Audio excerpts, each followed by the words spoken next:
নবম ও দশম শ্রেণীর ব্যবসা শিক্ষা শাখার প্রিয় শিক্ষার্থীরা, আশা করি তোমরা সবাই ভালো আছো। তা আমাদের ধারাবাহিক অনলাইন ক্লাসে আজকে তোমাদের সাথে সপ্তম অধ্যায়ের খতিয়া নিয়ে যে ক্লাসটি করব, আজকে তোমাদের চতুর্থ ক্লাস। এই ক্লাসে আমি তোমাদেরকে বলেছিলাম যে খতিয়ানের জের নির্ণয় অর্থাৎ উদ্বৃত্ত নির্ণয় করা শেখাবো। তো সেটি শেখানোর জন্য তোমাদেরকে আমি বই থেকে, তোমরা সবাই বই দেখো, সাথে বই নিয়ে নাও। তোমাদের বইয়ের 85 পৃষ্ঠা, সপ্তম অধ্যায় 85 পৃষ্ঠায় দেখো একটা উদ্দীপক দেওয়া আছে, সেখানে অনেকগুলো লেনদেন রয়েছে। সেই লেনদেন থেকে সাধারণ জাবেদা তৈরি করে আমরা খতিয়ান প্রস্তুত করব। তোমরা সবাই একটু ভালো করে উদ্দীপক দেখো।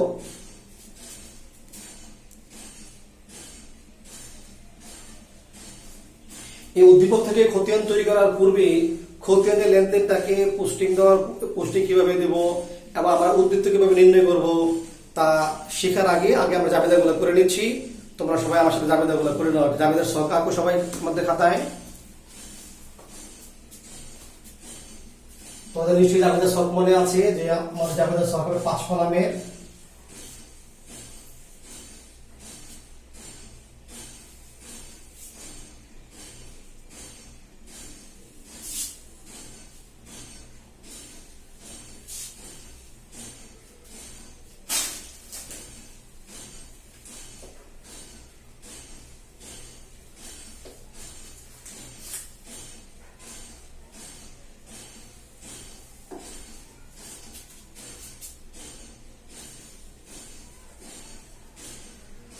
এটাকে বলা হয় জাবেদা।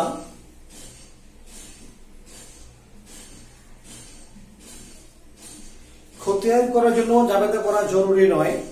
তুমি জাবেদা পারলে, জাবেদা মনে মনে করেও তুমি খতিয়ান করতে পারবে। তো যেহেতু তোমরা খতিয়ান এখন প্রাথমিকভাবে শিখছো, তাই আমি জাবেদা করে তোমাদের খতিয়ান করে দেখাবো। জাবেদা, এই ঘরের নাম দিবা তারিখ।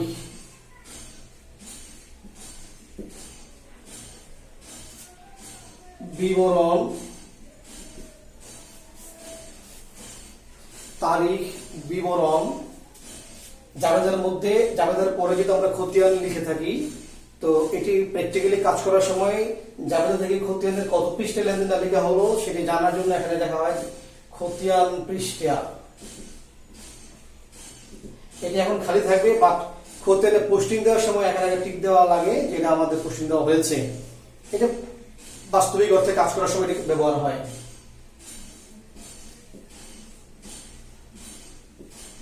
ডেবিট টাকা,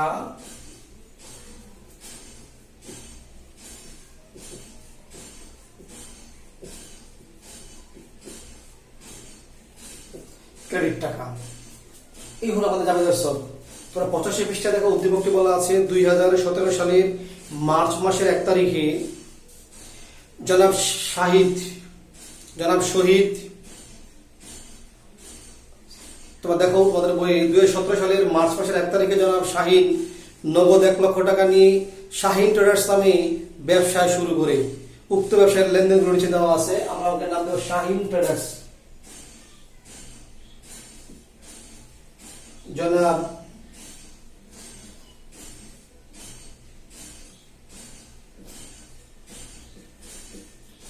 শাহিন ট্রেডার্স, তোমরা লিখে নাও, জাবেদার ঘরটা এঁকে নাও।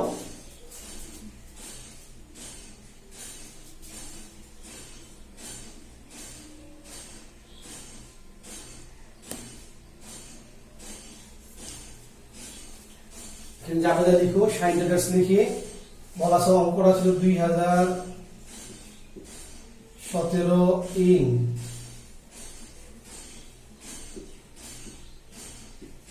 মার্চ মাসের 1 তারিখ। সে 1 তারিখে তিনি নগদ 1 লক্ষ টাকা বিনিয়োগ করে ব্যবসা আরম্ভ করেন। তো মালিক যদি কারবারকে টাকা বিনিয়োগ করে কারবারের মধ্যে, সেটাকে বলা হয় মূলধন। এতে কারবারের মূলধনের পরিমাণ বৃদ্ধি পায়। তো তোমরা জানো মূলধন বৃদ্ধি পেলে হয় ক্রেডিট। যেহেতু কারবারের মালিক নগদ টাকা দিয়েছে, পাশাপাশি কারবারের নগদ সম্পদ কি হয়েছে, বৃদ্ধি পেয়েছে। তো সম্পদ বৃদ্ধি পেলে হয় ডেবিট। তাই আমাদের জাবেদা কি দাঁড়ালো, নগদান হিসাব ডেবিট, মূলধন হিসাব ক্রেডিট। তোমরা জাবেদা পারো, তারপর আমি তোমাদের বলে দিচ্ছি, লিখে দিচ্ছি। আমরা লিখবো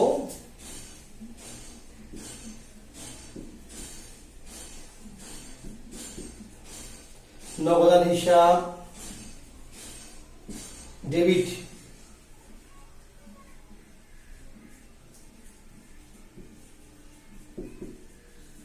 মূলধন হিসাব ক্রেডিট। ডেবিট টাকা করে আমরা 1 লক্ষ টাকা লিখবো, আর এই মূলধন ক্রেডিট টাকার পরে ক্রেডিট করে এটা বরাবর করে লিখবো 1 লক্ষ টাকা। ডেবিট বরাবর টাকা ডেবিট করে লিখবো, আর ক্রেডিটটা বরাবর টাকা ক্রেডিট করে লিখবো।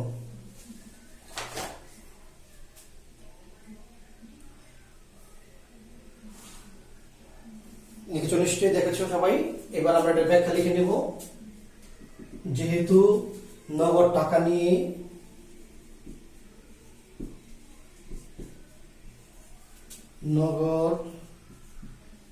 নিয়ে ব্যবসায় আরম্ভ করা হলো, এই হচ্ছে 1 তারিখের লেনদেনটির জাবেদা। এখানে হিসাব কয়টি পেলাম আমরা? একটা নগদান হিসাব, একটা মূলধন হিসাব। আমরা খতিয়ান করার সময় একটা নগদ খতিয়ানে চলে যাবে একটা হিসাব, আরটা চলে যাবে মূলধন খতিয়ানে। আমরা খতিয়ান করার সময় তোমাদের আমি সেটা দেখাবো। দেখো লেখা আছে মার্চের 2। এখানে আর মার্চ লেখা দরকার নেই, আমরা এটাকে একটা টান দিয়ে দেবো, তাহলে বুঝে যাবে এটা মার্চের 2 তারিখ। বলা আছে আসবাবপত্র ক্রয়।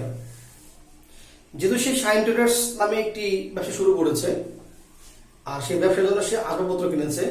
এই আসবাবপত্র সে কিনেছে বিক্রয়ের উদ্দেশ্য নয়, ব্যবহারের উদ্দেশ্যে। তো ব্যবহারের উদ্দেশ্যে কোনো কিছু ক্রয় করা হলে সেটা হচ্ছে সম্পদ। আর যেহেতু আসবাবপত্র দীর্ঘদিনের জন্য ব্যবহার করা হয় কারবারে, সেটা স্থায়ী সম্পদ। তো আসবাবপত্র কেনার কারণে আমার স্থায়ী সম্পদের পরিমাণ কি হলো? বৃদ্ধি পেল। তো সেই স্থায়ী সম্পদের নাম কি? আসবাবপত্র। তো যেহেতু আসবাবপত্র বৃদ্ধি পেল, আমরা জানি সম্পদ বৃদ্ধি পেলে কি হয়? ডেবিট। তাহলে আসবাবপত্র কি হবে? ডেবিট। কি দিয়ে কিনেছি? টাকা দিয়ে। এতে আমার টাকার পরিমাণ কি হলো? হ্রাস পেল। টাকাও একটা সম্পদ, তো সম্পদ হ্রাস পেলে হয় ক্রেডিট। তাহলে ক্রেডিট সম্পদের নাম কি? নগদান। তাহলে আমাদের জাবেদা দাঁড়ালো আসবাবপত্র হিসাব ডেবিট, নগদান হিসাব ক্রেডিট। তোমরা লিখে নাও, আসবাবপত্র হিসাব ডেবিট, নগদান হিসাব ক্রেডিট। এখানে টাকা বলা ছিল 20,000 টাকা।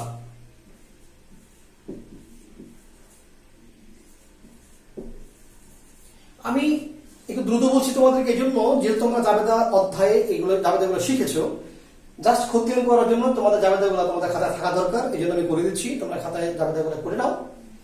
এটা ব্যাখ্যা লিখবো আমরা। যেহেতু নগদ টাকায় আসবাবপত্র ক্রয় করা হলো, যেহেতু নগদে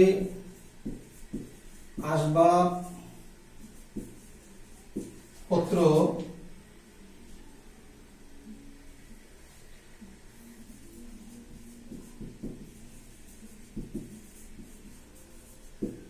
ক্রয় করা হলো। এগুলো আমাদের দুটি জাবেদা। 3 নম্বর ছিল পণ্য বাকিতে ক্রয়। তোমরা দুটি ভালো করে দেখে নাও।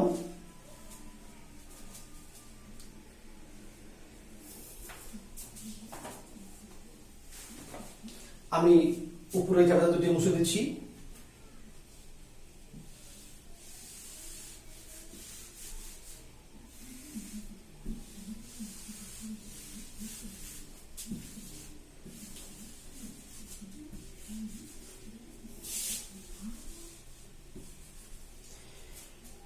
মার্চের 3 তারিখ বাকিতে পণ্য ক্রয়, অর্থাৎ আমি পণ্য ক্রয় করেছি, পণ্য ক্রয় করে যে সেবা আমি ভোগ করেছি সেটা হচ্ছে পণ্য পেয়েছি, কিন্তু সেটা বাকিতে ক্রয়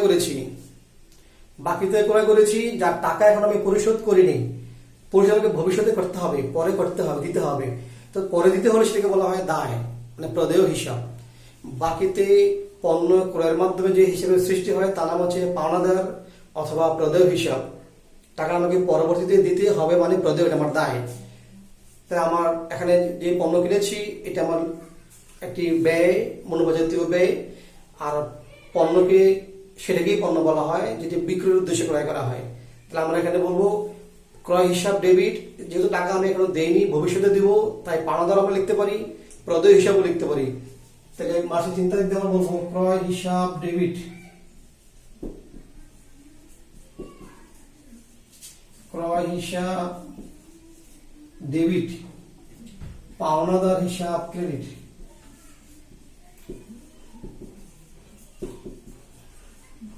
আমরা পাওনাদার না লিখে আধুনিক হিসাবে এটাকে প্রদেয় হিসাব বলা হয়, আমরা প্রদেয় হিসাবও লিখতে পারতাম।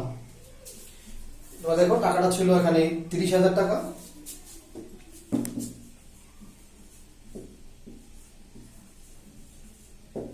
এটা ব্যাখ্যা লিখবো যেহেতু বাকিতে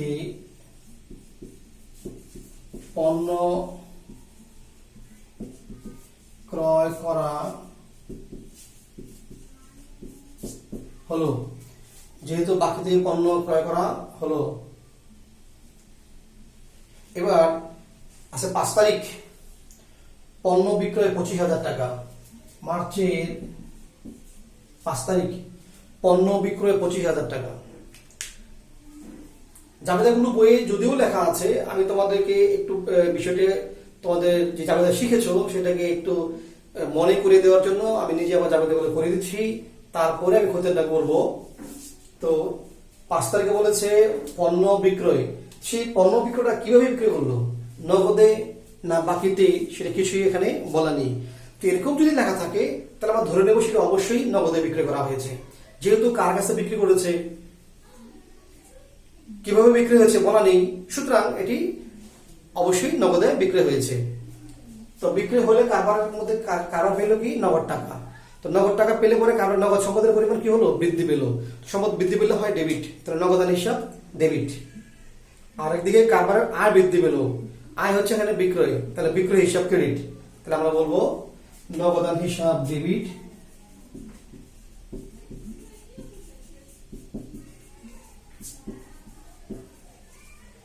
বিক্রয় হিসাব ক্রেডিট।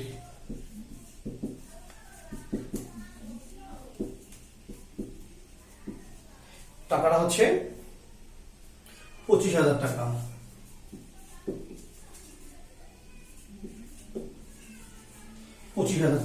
এটা আমরা ব্যাখ্যা লিখবো যেহেতু নগদে পণ্য বিক্রয় করা হলো।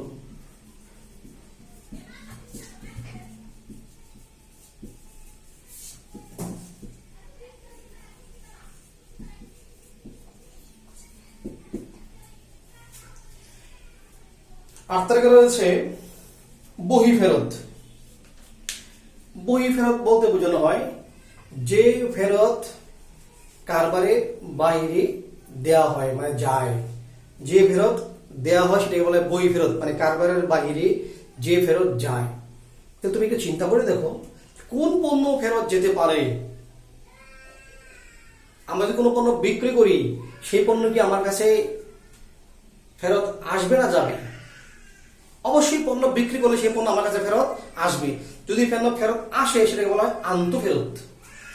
আর আমি যদি কাউকে ফেরত দেই তাহলে সেটা আমার কাছ থেকে ফেরত যায়। তো কাকে ফেরত দেব?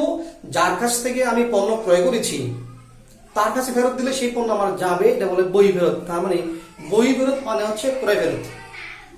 বহি ফেরত মানে হচ্ছে ক্রয় ফেরত। তো ক্রয় ফেরত যদি হয়, আমি যার কাছ থেকে পণ্য কিনেছিলাম তাকে তো পণ্য ফেরত দিয়েছি, তো আমার এখানে যেহেতু একটু কি লেখা আছে যে আমি বাকিতে পণ্য ক্রয় করেছি, তো নিশ্চয়ই তাকে আমি পণ্য ফেরত দিয়েছি। আর যদি এরকম কিছু বলাও নাও থাকে তাহলে সাধারণত পণ্য ফেরত হলে সেটাকে আমরা বলবো বাকিতে ক্রয়কৃত পণ্য ফেরত দেওয়া হয়েছে। সাধারণত নগদে ক্রয়কৃত পণ্য ফেরত হয় না যদি উল্লেখ না থাকে। তো শুধু পণ্য ফেরত বই ফেরত বললে আমরা বুঝবো ক্রয় ফেরত, এবং সেটা বাকিতে ক্রয় ছিল। তো যখন আমরা বাকিতে পণ্য ক্রয় করেছিলাম তাকে আমরা বলেছি পাওনাদার, মানে সে আমার কাছে টাকা পাবে, আমার তাকে টাকা দিতে হবে। এখন যদি তাকে আমি পণ্য ফেরত দিয়ে দেই তাহলে নিশ্চয়ই আমার দায়ের পরিমাণ, মানে পাওনাদারের পরিমাণ কমে যাবে। তো তোমাদের আমি আগে বলেছি আয়, দায়, মূলধন। আয়, দায়, মূলধন এই তিনটি যদি বৃদ্ধি পায় তাহলে ক্রেডিট হয়, আর হ্রাস পেলে ডেবিট হবে। তো যেহেতু আমি এখানে পণ্য ফেরত দিয়েছি এতে আমার দায়ের পরিমাণ কি হবে? হ্রাস পাবে। তো দায়ের পরিমাণ হ্রাস পেলে সেটা হবে কি? ডেবিট। এখানে দায়ের নাম পাওনাদার, তাই আমরা বলবো পাওনাদার হিসাব ডেবিট আর বহি ফেরত হিসাব ক্রেডিট। তারিখ হচ্ছে 8। আমরা বলবো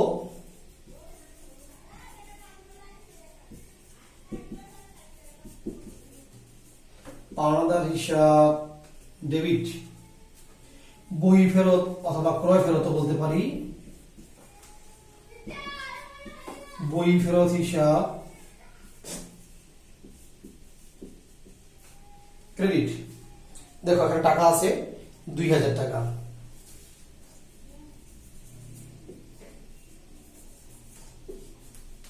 এখানে ব্যাখ্যা লিখবো যেহেতু ক্রয়কৃত পণ্য ফেরত দেওয়া হলো, যেহেতু ক্রয়কৃত পণ্য ফেরত দেওয়া হলো।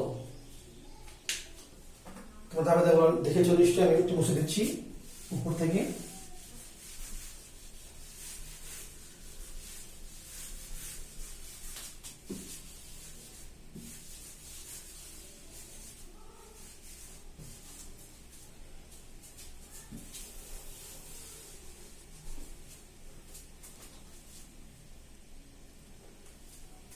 এবার আমরা 12 তারিখ পাওনাদারকে পরিশোধ। তো যদি পাওনাদারকে টাকা পরিশোধ করে দেই, যে আমার কাছে টাকা পাবে তাকে টাকা পরিশোধ করলে আমার পাওনাদার বা দায়ের পরিমাণ কমে যাবে এবং আমি টাকা দিলে পরে আমার নগদ টাকাও কমে যাবে। তো নগদ টাকা হচ্ছে আমার সম্পদ, সম্পদ হ্রাস পেলে হবে ক্রেডিট, এদিকে দায় হ্রাস পেলে হবে ডেবিট। এখানে দায়ের নাম হচ্ছে পাওনাদার, তাহলে আমি বলবো পাওনাদার হিসাব ডেবিট,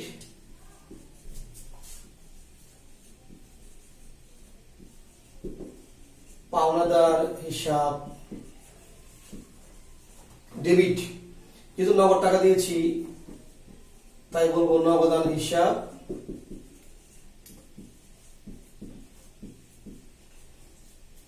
ক্রেডিট। কত টাকা দিয়েছি তোমরা বই দেখে নাও, 10,000 টাকা।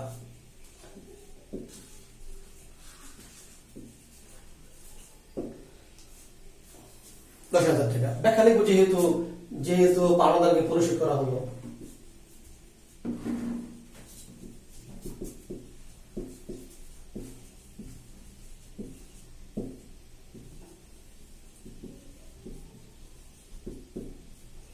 পাওনাদারকে পরিশোধ করা হলো। এরপরে আমরা লিখবো মার্চের 18 তারিখ, মার্চ 18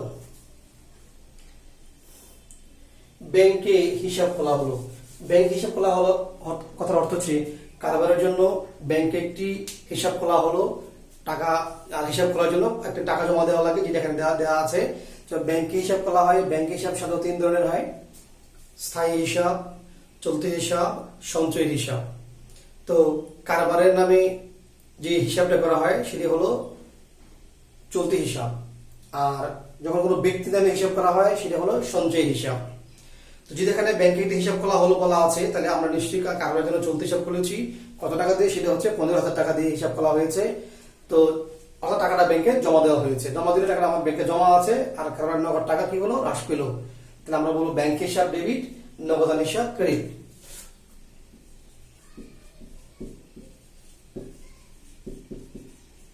ব্যাংক হিসাব ডেবিট,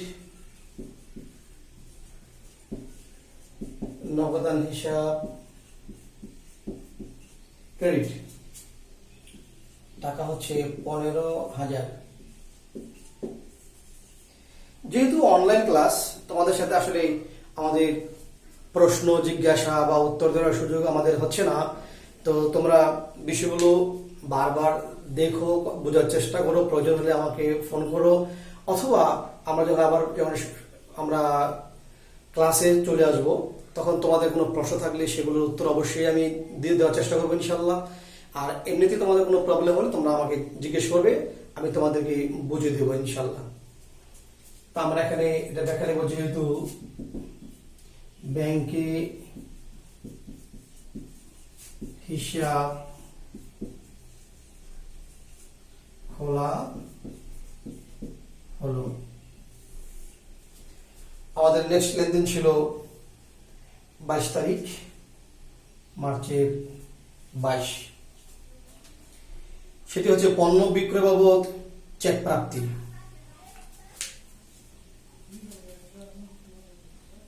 পণ্য বিক্রয় বাবদ চেক প্রাপ্তি। চেক পাওয়া গেলে আমরা যদি কারো কাছে বিক্রি করি আমরা চেক পাই, তোমরা সেই চেক পাইলে আমরা যখন কারো কাছে বাকিতে পণ্য বিক্রয় করি, এখন এই চেক আবার খোলা চেক আছে, দাগ কাটা চেক রয়েছে, যেটাকে ক্রস চেক বলা হয়। তো এখন বর্তমান যুগে যে চেকগুলো পাওয়া হয় সাধারণত খোলা চেক হয় না, সবগুলো চেককে বলা হয় দাগ কাটা চেক বা ক্রস চেক। তো এই জন্য চেক পেলে আমরা ব্যাংক হিসাব লিখবো, যে চেকের যেহেতু পণ্য বিক্রয় করতে আমরা চেক পেয়েছি, তাহলে লিখবো আমরা ব্যাংক হিসাব ডেবিট, বিক্রয় হিসাব ক্রেডিট।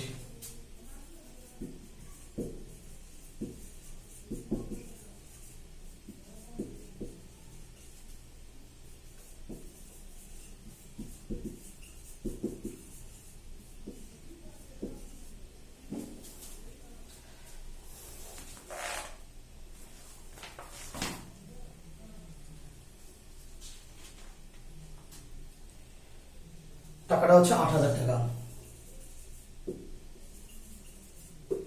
এখানে যেহেতু চেকে পণ্য বিক্রয় করা হলো, যেহেতু চেকে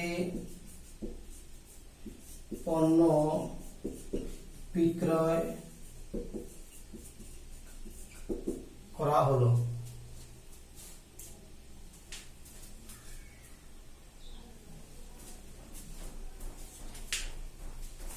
আমাদের আর দুটি লেনদেন রয়েছে। আমি একটু দ্রুত লিখছি কারণ আমাদের অনলাইন ক্লাসে যেহেতু সময়টাকে খুব বেশি লম্বা করা যাচ্ছে না, তা আমি জাবেদাগুলো তোমাদের শেষ করে পরবর্তী ক্লাসে তোমাদের সাথে খতিয়ানগুলো করব। দেখো 25 তারিখ শফিকের নিকট হতে চেক মারফত ক্রয়, অর্থাৎ আমি পণ্য ক্রয় করেছি, বিনিময়ে তাকে নগদ টাকা না দিয়ে চেক দিয়েছি। চেকগুলো টাকা কোথায় যাবে? আমার ব্যাংক থেকে। তাহলে আমরা লিখবো ক্রয় হিসাব ডেবিট, ক্রয় হিসাব ডেবিট,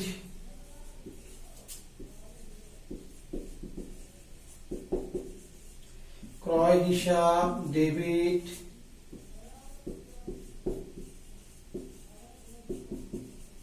ব্যাংক হিসাব ক্রেডিট। টাকা হয়েছে এখানে 6,000 টাকা। ব্যাখ্যা লিখব, যেহেতু চেকে পণ্য ক্রয় করা হলো,